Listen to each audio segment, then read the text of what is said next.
नमस्कार जय जगन्नाथ समस्त को मो चैनल को बहुत बहुत स्वागत। आज प्रस्तुत करवा कदली भजा।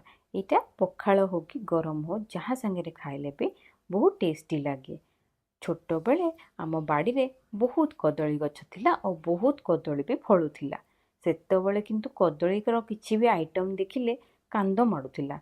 एबे गोटे कदली 20 टंका दे किनिला बेले मने पड़ी जाउची से पिला दिन कथा। आज गली को चोपा छड़े टिके मोटा मोटा एमिति काटिदेली। आलू भी सेमिति गोल गोल करी काटिनेली। कड़ई रे तेल फुटण सुखिला लंका कटा पियाज दे टिके भाजीदेली।